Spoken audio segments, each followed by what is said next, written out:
I want to give a quick shout out to our sponsor, Anchor.fm. If you don't know what that is, it is a quick, easy, and free way to distribute your podcast to the world. They give you a wide variety of tools and features that allow you to edit and record your podcast from your phone or computer. Anchor will distribute your podcast for you and are actually the reason the Pump is Full podcast is successful on Spotify and Apple Podcasts. It is an easy, stress-free way to make money from your podcast without the worry of keeping a minimum audience. It has everything you need to make an amazing podcast like The Pump is Full, and you can download the free Anchor app or log on to Anchor.fm to get started. Pump up the volume! Pump up the volume! Pump up the volume! Because the pump is full.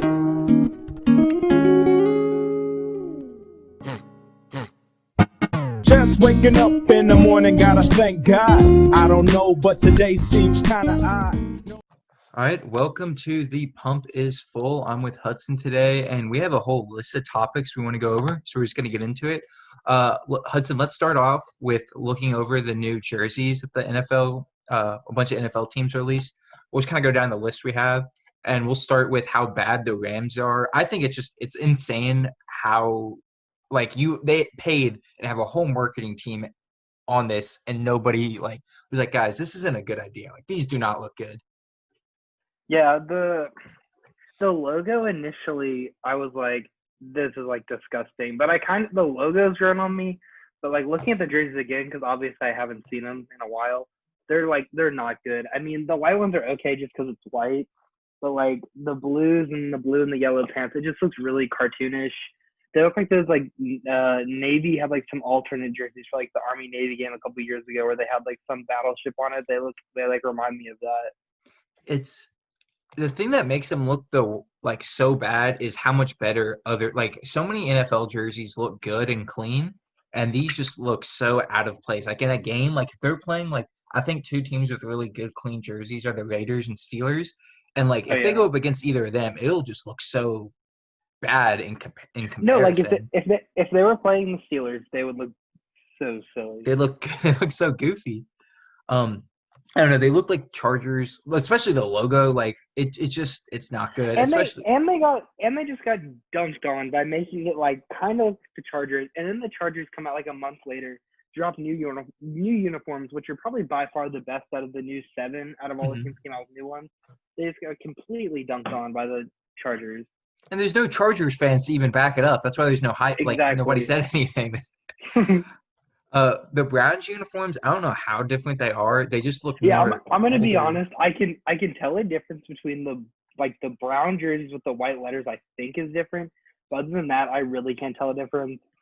They're okay, I guess. They're ugly to me, but I guess some people might like them.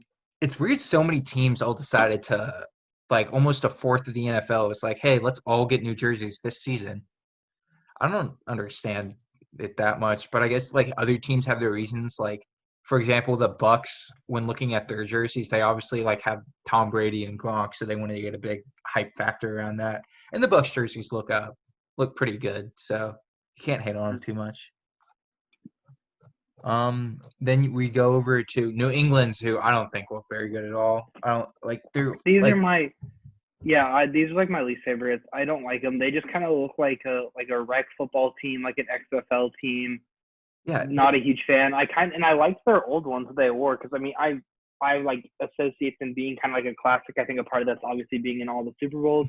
But I guess I don't really understand why. Like we said earlier, I don't really know why a lot of these teams change them. That happens a lot with people switching uniforms, but I don't understand the Patriots changing them, especially to these. I don't understand how some of these teams can change them, and I don't think the Rams jerseys were that good to begin with, so maybe that's why. But the Patriots had really good jerseys. I don't understand how people they decide to make them worse like this. Yeah, I don't understand the Patriots changing. I think the Rams, if I remember correctly, when they moved up to LA, they were once we get our new stadium, we're coming out with new jerseys. And I think the Browns did the same thing. They were not a new stadium. But I think the Browns and the Rams did both announce a couple years ago at some point we're coming out with new jerseys. Look, yeah, and then moving on to LA, the Chargers, their jerseys are so clean. They're awesome. They're so cool. The powder blues look great. Their navy blues are really good. Their whites look fine. Like it's exactly So many this is different like combos they can do. and this is exactly how it should be done. They look like they how they should in like today's NFL. Like they match the feel of other jerseys. They look clean. They didn't do anything crazy with them, but they look how they should, and that's a big thing. You don't have to go overboard with it. Just make them look how they should. Too bad no one's gonna buy any. Well, that's true. Yeah, I know, like no one's gonna buy any. The Falcons, we kind of said it earlier, off camera, but I don't really like their red and black one. I don't think that looks good. They're white, all yeah. whites and all blacks. I mean, they just look clean, so I don't think they look too bad. Actually, looking on it, I don't really like the ATL on the front either. Yeah, so I don't like the red to black. I think they're only, if I read correctly, they're only gonna, that's like a once a year thing. So I feel like they kind of made that just to sell the jersey and they're only gonna wear it once.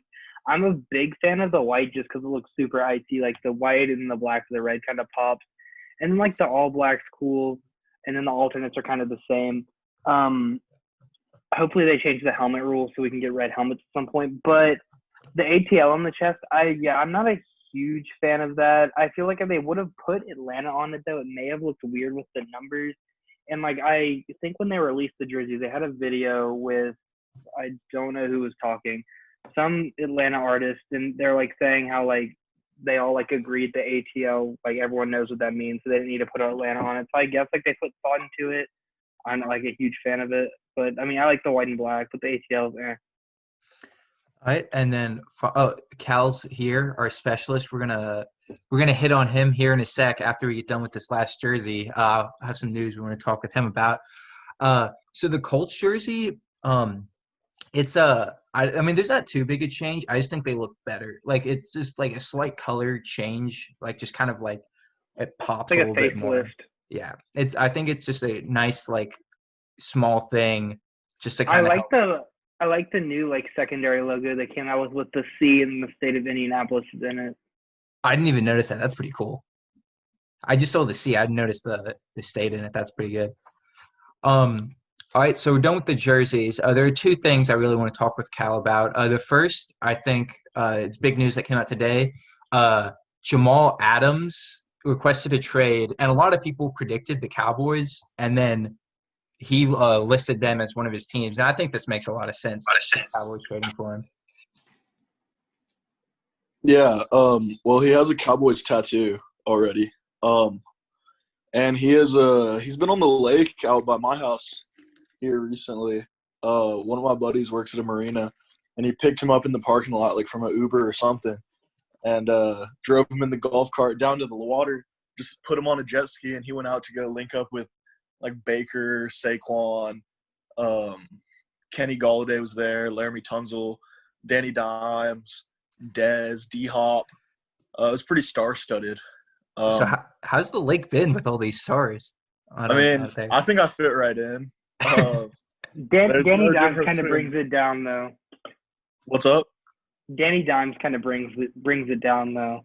I don't know. I feel like me and him would probably get along the best, besides like Baker, obviously, just because me and Baker, we drink the same water. We grew up in the same dirt. But I was really hoping to see Saquon out there with his big legs.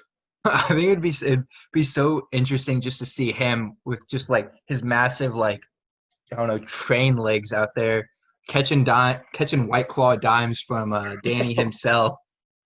When they were there, I went in to go get some stuff out of the refrigerator, like from inside the marina shop, and like I realized like the whole seltzer refrigerator was just completely empty. So I was like, yo, like, y'all not get a shipment or something? They were like, no, Baker and Saquon were just here, and they bought everything. And they just bought every seltzer that the marina had. It's so funny how all of them were just decide, like, this is the area they're all going to link up at. Where are they all staying? Like, do they all have, like, Airbnbs, do you know? Or, like, they with Baker? Or? Well, Baker's house out here, like, when he's out here, he stays with his family. Like, he doesn't have a crib out here. His place, I think, is out in like closer to downtown. He doesn't have like a Lakeway place. I don't know who stayed with him. Amendola has a crib out here too. He was out with the guys. I forgot to list him. It was like the whole Lions receiving corps was out on Lake Travis like 2 weeks ago. Do any of them look? Do any of them look a little out of shape from all their expenditures out there? I really don't think Baker's going to be ready for the season. Like, he'll go to the high school like twice a week to throw routes to people, but like, and then you see videos of Lamar like diving over jet skis and like sprinting through the sand, and it's like Baker's not going to be physically able to compete if he doesn't just put himself into a boot camp. Well, He's on the lake every day. You think he'd be able to with all these, like, he's got Saquon there, who's like known for being some freak athlete with insane workout routines. You should just link up with him. Baker definitely doesn't wake up in time. Saquon's definitely the type of guy to get up at like 7 to go work out, and he gets back, and then Baker's waking up. Baker's lucky to wake up before noon. He rolls out of bed and then is like brushing his teeth, driving to the lake. He doesn't waste any time. So speaking of Jamal Adams, so what are your all's thoughts on him? I think Cowboys make the most sense because they wanted a safety, and then I mean obviously you can't pass up on CeeDee Lamb at 17, but I think it just makes like so much sense. He's a perfect fit there. There's a few other teams I could see, but I mean they make the most sense to me. Yeah, what do you think the Cowboys would have to give up though for him? First and third. I mean, he's like the way he's got beef with the Jets. I can't see too much needing for him because, I mean, they don't have any leverage. He's pretty much he'll probably like. I wouldn't be surprised if he just sits out if he doesn't get traded. What were his other teams? I know like Baltimore was one of them. The Cowboys. It was. Hold on, I have the list. It's so funny because it's a bunch of like. Probably like playoff teams and then the Texans. Yeah, it's Ravens, Cowboys, Texans, Chiefs, Eagles, Niners, Seahawks. Like Texans do not belong in the same breath as those other teams. But the Chiefs aren't going to get him because they don't want to pay him the money because they have to save up for Mahomes and then try to re-sign Kelsey in a couple of years. I don't think Philly would do that because they just traded for Slay. Like they don't play the same position, but I think they gave up a little bit to get him.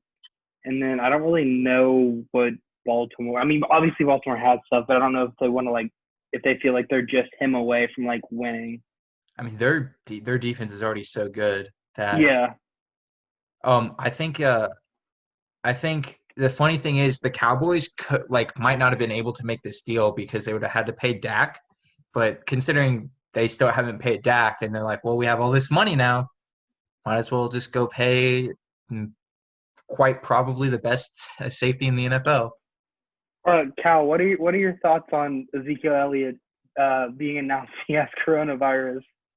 Well, I'm kind of with him. I feel like there should be some patient confidentiality there where I don't think it's anyone's business what he has going on, but he's going to be fine. Yeah. He'll probably be back to 100% in like a I'm not worried about it. I feel like he just has some fakes in his circle that he needs to take care of, and it's good to get this out of the way before the season starts, before we make that Super Bowl run.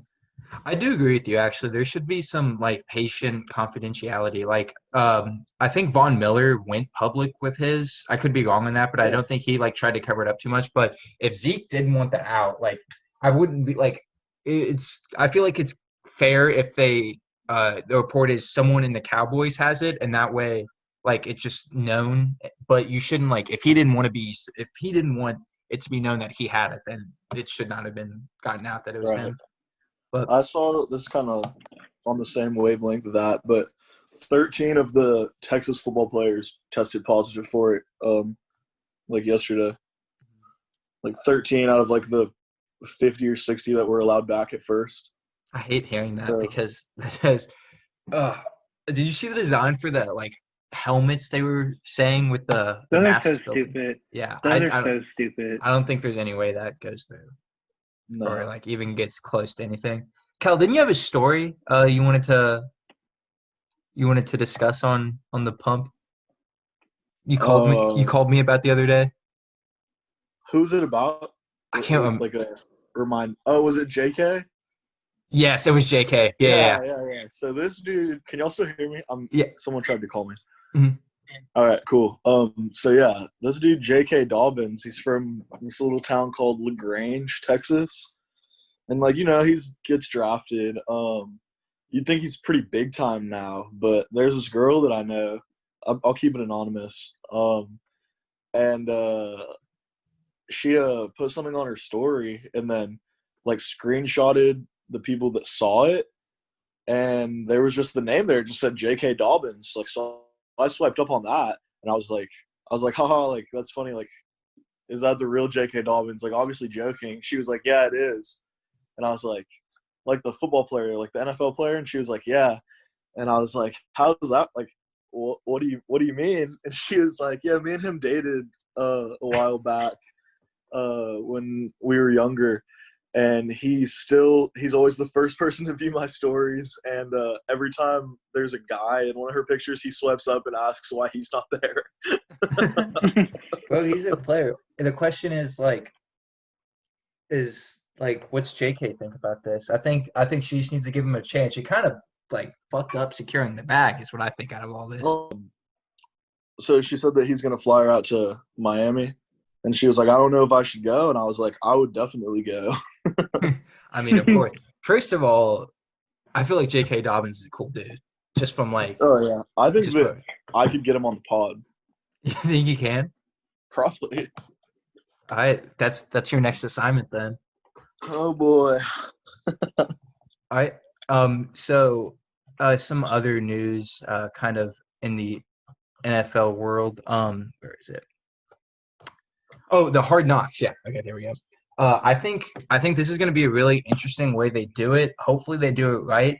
Zach kind of brought it up in our text message that the biggest problem with it would be them not being able to focus on anything in particular since they're covering two teams. They're covering both LA teams. And while I agree with that, I think it's going to be really interesting seeing any dynamic because, for example, if you look at the fan base, it's in LA, it's definitely split like probably 80-20 Rams to Chargers. So we kind of like interesting playing off that like underdog dynamic that the Chargers kind of have in their own city. Yeah, I don't know. I feel like HBO definitely has enough camera staff where they'll probably have like almost two separate staffs at the facilities, or they might be together. No, they're definitely not together. But like they'll probably have two separate staffs, and they'll probably take the best from whatever ones. I think there will definitely be like some type of gap of like it definitely. I feel like it won't get as detailed as obviously like the Raiders last year because it was one team, but I think it'll still be pretty cool to have like both teams on there, like you were saying. Like if it's done right, I can definitely see them favoring it's gonna be interesting to see how they do that because I could see them, it would make more sense favoring the Rams, but I feel like it would only like it would make sense to do it like 50-50. Mm-hmm. Yeah, I'm saying, I feel like if honestly what they should do potentially is like just split it in half, either do like first 30 minutes Chargers or first 30 minutes, or have some creative way where they like keep segueing back and forth between each team. It's going to be really interesting to see how they do it. I don't know. Hopefully it goes well. Justin Herbert's going to be so boring. Oh, my God. He'll be so boring. I don't know. I've been like vocally against Justin Herbert, but this is kind of his chance to like win a lot of people's hearts through this. Like, what if he just comes out and just like if he starts busting jokes like left and right, it's like, okay, like I'll get behind this guy. Like he might be QB1. But if he ends up being whatever he thinks that he is, then whatever. I feel like he has a good point. If he comes out there slinging the jokes, like people are definitely gonna hop behind him. But then like on the flip side, if he comes out there and he's just super awkward, I feel like people are just gonna hate on him more. What if he's just the most vanilla guy? Sure. What if he's fucking like Daniel Jones level of just like kind of like he's just like, hey guys, I'm excited to get to work. Heyo, buddy. Hopefully we have a good season going on. I like football. What if he pulls up with the Daniel Jones Jack Durham fit? Do you think that the like HBO had this in mind for like the past couple months, or do you think anything has to do with? I know there's like the rumors that a couple NFL teams are interested in Kaepernick, and the Chargers are one of them. Do you think HBO like decided to put the Chargers on just like if the storyline was to happen that he gets signed by the Chargers? I think I don't really know. Yeah. I don't know how the selection process works. I think they just went all LA. I just think that they were saying, we've never done anything like this before where we have two teams in the same city. I wouldn't be surprised if they were kind of thinking of Jets Giants because that would be a really good Hard Knocks like duo as well. So I kind of think it went along that route. I didn't even realize the Chargers were rumored for Cap.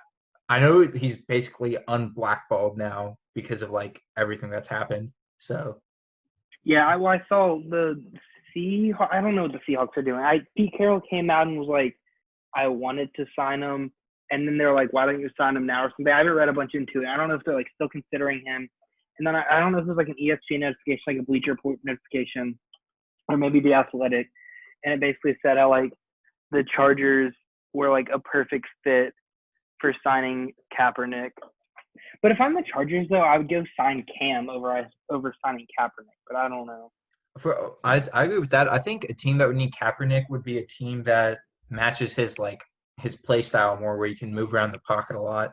So, like, for example, the Ravens, granted, they already have RG3, so they don't need him as much. But, like, the Ravens or I can't think of really any other mobile quarterbacks. Maybe, like, the Seahawks, for example, because he's kind of similar to Wilson's mobility and big arm. He's not mobile, but I take him here in Atlanta. I don't think there's any rumor of that, though. But no.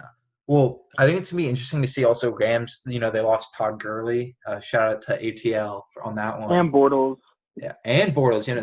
Bortles is still a free agent too. I'd sign him before Cam. It's actually insane Cam hasn't been signed yet. I'm more surprised by Clowney. Oh, that's I have a list of guys that are unsigned if you want to go over that. Yeah, actually, I would love to do that right now. Yeah, so Clowney's the big one. I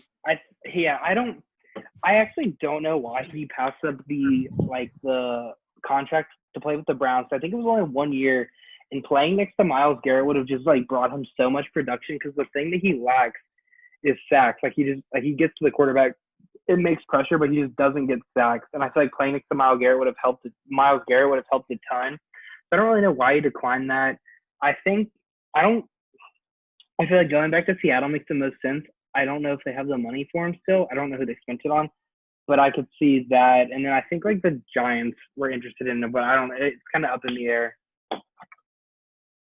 Mm-hmm. I agree. I guess he just didn't want to play with the Brown system. I can kind of understand that with them having a new coach and kind of the struggle they've had recently. Maybe he thinks he can get a bigger payday somewhere. It might not even be that because the Browns offered him a good bit of money. He probably just didn't want to live in Cleveland. Yeah. So yeah, next one's Cam. Again, that one's crazy. I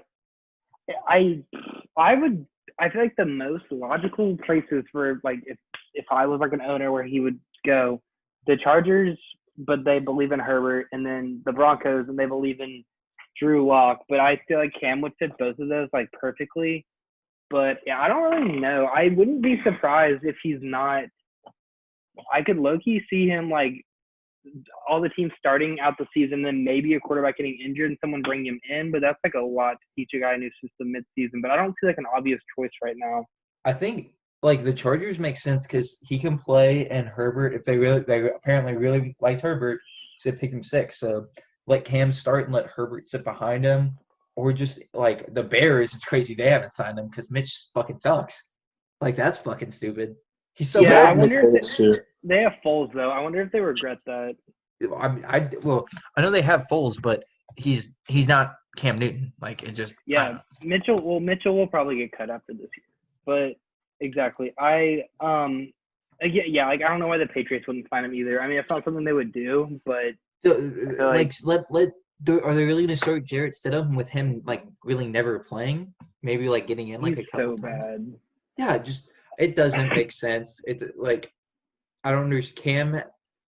I don't think I've like on record of saying Cam's not like an elite quarterback outside from that one season really, but he's better than all these bums we've been listing. Yeah. Next one is Everson Griffin. Crazy eyes. He's only 32. He's younger than I thought he was. I want the Falcons to sign him. I don't know if they will. I think this goes for a couple teams. I think it's July 1st.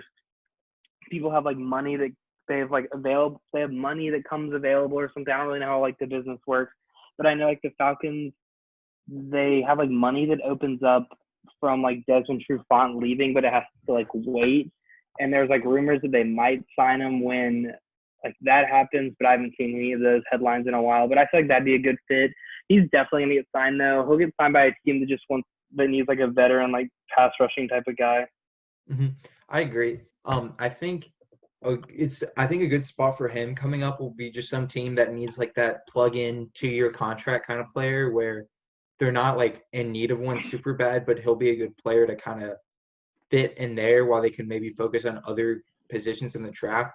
Or if they kind of have a couple younger guys that they want to like slowly work into the system, like a couple like 3rd or 4th round picks, they kind of want to get some action, but don't want to be like the starter yet. I feel like there's just a lot of teams that make sense for him. So who else on this list? Clay Matthews is on here. He's 34. I think he can still kind of play though. I think he's kind of on the same like boat as Griffin. Definitely not as a productive as productive as Griffin is. But I feel like he could definitely be like a 1-year like plug and play kind of like pass rushing type of guy. Yeah, I kind of agree with everything you said there. Who else notable? Devontae Freeman. I'm actually really surprised he hasn't been signed yet, especially because I know Zach said a couple times that like the Bucks are really interested in him, and then I think someone offered him a contract, and he was like, "You're not paying me enough." So I don't really know what he wants. I think he's still productive. He can still be productive, but I don't know why he hasn't like just taken a deal. On that same note, talking about running backs getting paid. Dalvin Cook. Yeah, Dalvin Cook. I had said I was like, I don't think he like deserves the money that he was asking. Not that he doesn't deserve it. I don't think he like warrants that. But like, I went back and read some stuff, and I think he definitely does, and it makes sense for him to try to get paid now, because I think the next year's running back like free agent class is insane, and then the draft class is really good too with ETN and Hubbard, and I'm sure like 2 other backs will probably pop onto the scene. So it makes sense for him trying to get his money now. I think the thing with that is that the offense for the Vikings changed so much once he became available. Granted, their backup Madison's pretty good, but I think Dalvin Cook has had such a great season, showed his worth. I understand him trying to get paid. He's significantly better than Freeman. I think it's smart for him to try and get paid now. Do you know what he was asking for? Here, I'll look it up real quick if you know. I think it was a little below McCaffrey. Oh, then if teams are going to pay, he's only getting paid $6.4 million, and he definitely deserves more than that. It's going to be interesting to see kind of the market, the like value that running backs are going to have, because McCaffrey got paid big. And it's going to be interesting to see if people start paying running backs around that, or if it's just because the Panthers are like, well, if we don't have Christian McCaffrey, we don't have an offense. Yeah, but you have to think about McCaffrey though. Like, he obviously on the field, he does everything for him, and I feel like he's really right now. He's like their only real like marketable player. If we're talking like a business standpoint, because think about it, like he's all over like the NFL, like advertising, the website. I'm sure he'll be like one of like the featured athletes in Madden. Like everyone knows who he is. I'm sure his jersey's probably top 10. And they don't really have another player like that. Like Teddy's not that marketable. And DJ Moore's a good receiver, but I think McCaffrey probably rakes in so much money for them just like through other stuff. I mean, obviously a lot of that goes to him, but he like brings a lot of attention to an organization that probably wouldn't have a lot of attention just where they are right now if they didn't have him. Yeah, it's going to be interesting to see Teddy Bridgewater kind of in that system too, seeing if he can – it's been a while since he's had his own team. It's funny we segued to Carolina, speaking of like Teddy and the Vikings and everything, but it's been a while since he's had his own team, so it's going to be kind of interesting to see if him and McCaffrey can kind of get it done there. They're in a pretty tough division and everything. I think the way his deal is it's like after 2 years, Carolina can get out basically without having to like pay him anything. And I think what their like thought process is they're gonna kind of use him as like a bridge guy, where like obviously, like no pun intended, as like a bridge. But he'll play, like, obviously he'll probably start the next 2 years. And then if he's good, I guess they'd re-sign him. He'd be kind of old by then. But, like, their main, I think Matt Rule's, like, main focus, obviously you saw in the draft, was, like, to build up the defense. So it kind of seems like they're going with that, like, San Francisco method where they're going to go, like, all in and just invest, like, everything on the defense and then kind of add a quarterback as, like, their last piece, if that makes sense. Yeah, I can see that. Like they have a couple offensive pieces already and everything. And it kind of makes sense to kind of have that, like, now that I think about that, like, that kind of, like, plan, because by then the Saints will probably be in some type of rebuild mode, and same with the Bucks, because Brady will probably be gone by then. So it makes sense if they're, like, if they're, like, waiting that out, kind of. And there's no chance they, like, I don't know. I just can't see any chance of them getting Trevor Lawrence or any of the other, like. Oh no, he's going to Jags. Yeah, like, there's no. Down. Honestly, probably there's really no chance of them getting anything like good receivers next year or a good quarterback. Next year. So might as well just kind of play it out, build up your defense, and then get that quarterback after Teddy if he's not their guy after the next couple years. Mm-hmm. Did you have any more free agents? Nobody, like, super noticeable. Like, Carlos Hyde's on here. I'm sure he'll just get picked up if someone needs just a back. Mm-hmm. A couple corners like Eli Apple. He's not even that good. Truman Johnson. Yeah, no. Michael Bennett. He's on here. He's been in the league for so long. He's the same age as Clay Matthews. So again, I could see him being picked up as that's a pass rushing dude. Yeah, I was gonna say that, like, players like that are you kind of have his locker room guys because they've been around for a while. Yeah, he's 34. Just someone good to kind of have on the defense. I forgot his shoulder pads are so small. He wears kicker shoulder pads. He's so tiny. Yeah. That's funny. All right. That's all we got, I guess, for that. We kind of named all the big ones. Did you see Josh Gordon submitted a letter for reinstatement? I think I saw a tweet about that. Is there, like, a story behind it? He's just asking you to add it, or just he submitted a letter and he's kind of waiting back. He's hoping he can, like, get to play in time. He was so suspended at the end. His career is insane. I don't know, like, going from being, like, the best receiver in the NFL to never being on the field anymore because he keeps getting popped for. He was so good on the Browns. Yeah. Okay, I have this. We can do this to wrap it up. I have this article from The Athletic. It's like a mailbag thing that people sent in, so we can kind of answer the questions that they answered. I'll pick interesting ones. Okay, this one's interesting. Do you think Josh Allen can lead the Bills to the playoffs? I think he's got a strong arm, but I don't think he can. I think. Wait, is it the playoffs or the Super Bowl? Sorry. Just playoffs. Playoffs? Well, I mean, yeah, he went there last year. Yeah, exactly. I think he can. I'm not the biggest Josh Allen fan. I like him. I don't, like, mechanics-wise. He's too inconsistent mechanics. He's so inconsistent, especially, like, on the deep ball. Or, like, when I saw the stat, like, what his, like, completion percentage was on, like, deep passes, it was, like, in the 20s, I think, which is just insane. He can definitely lead in the playoffs, though, because I don't think the division's going to be really competitive at all, and that defense is pretty nasty. And he's a good, a really good rushing quarterback that nobody really expected him to be. And he's got a big arm, and those are two very solid. Granted, he's not accurate, but he's got a huge arm. He's kind of like Michael Vick. He is really good in the pocket and has a huge inaccurate arm. Granted, I'm not saying he's as electric as Michael Vick was, but his play style is very similar. His play style reminds me a lot of, like, prime Cam when he first got in the NFL with, like, a bigger arm. Cam's like the same way. Young Cam's same way too. He was just, like, could move around the pocket, had a huge arm, was just inaccurate. He didn't care about taking hits either. Oh, Josh Allen will literally get like targeted every single hit and will just get up. He does not care.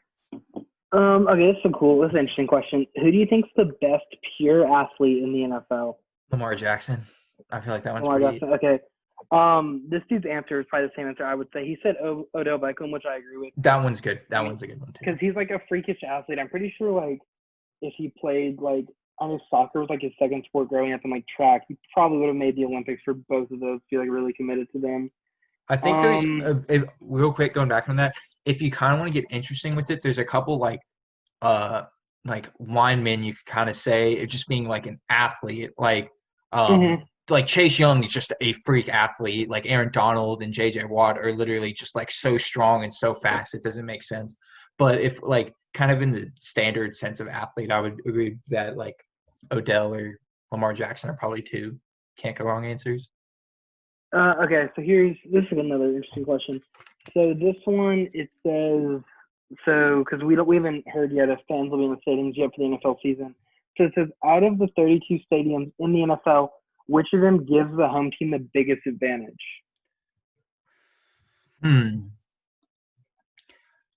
I would say, I don't know. There's mine jumps to like Kansas City, Seattle, and New Orleans is like the three that kind of.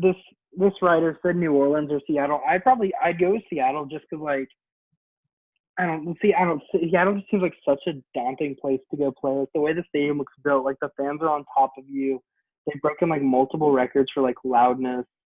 I think. Oh, actually, no. I have another. Yeah, I'm gonna stick with Seattle because of how far a lot of teams travel, especially a lot of the like teams on the East Coast having to travel across the country. It's so far. Like it's like already exhausting having to go all the way over there, and then especially like the atmosphere of the stadium and everything. I'm sticking with Seattle because when you go to NOLA or Kansas City, like those for a lot of teams, that's not really that far, and they're like. I don't think anybody's upset to get to have to spend the night in Louisiana or anything like that. And I feel like, especially for New Orleans, and I feel like the unknown of Seattle, obviously a huge city, but like it's in the Northeast. And if you think of a lot of the guys, unless you grew up there, like played like in a Pac-12 school, you probably haven't been there. I feel like a lot of the guys, especially being like in the SEC or ACC, you'd gone to New Orleans for at least like a bowl game or something. Yeah, plus it's normally like cloudy, shitty, rainy weather there, and so it's already not like the happiest place to be, if you know what I'm saying.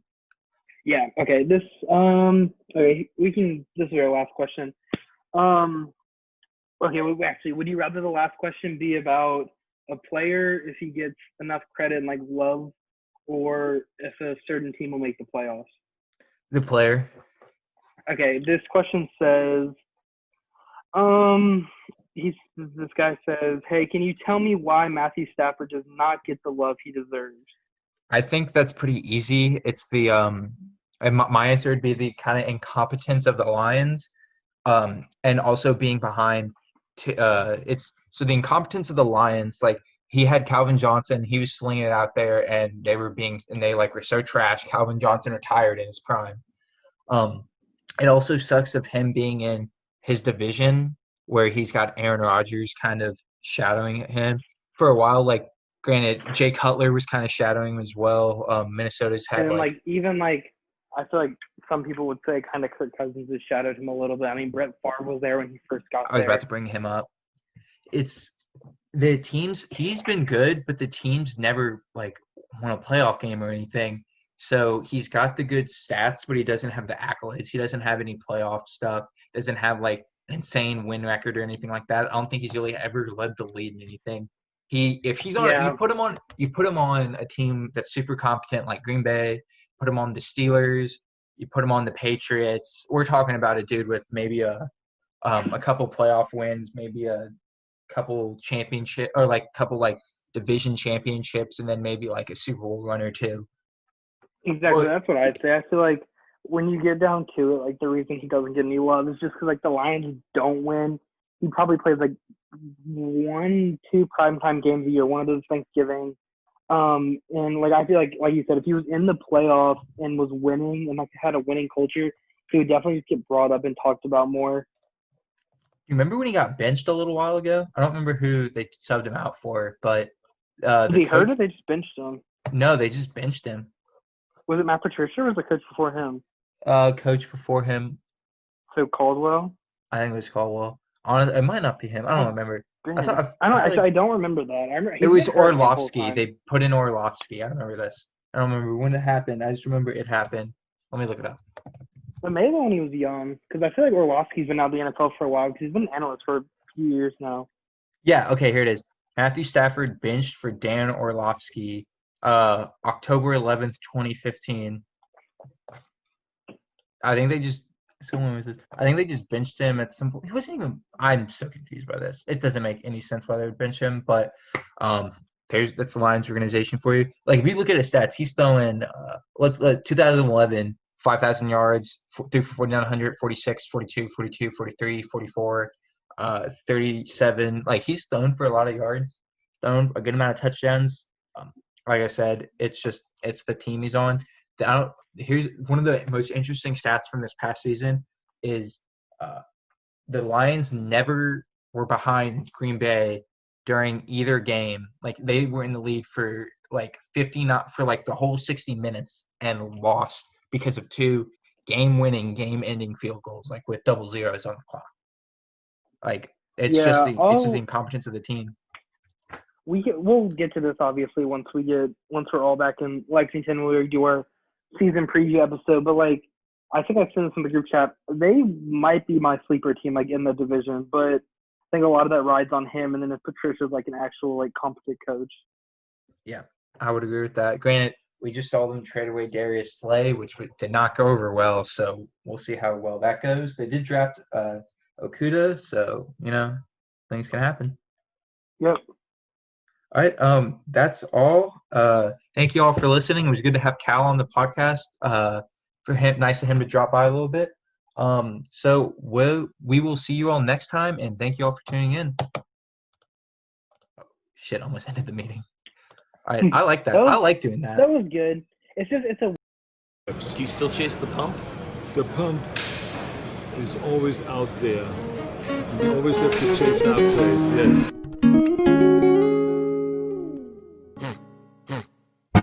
Just waking up in the morning, gotta thank God. I don't know, but today seems kinda odd.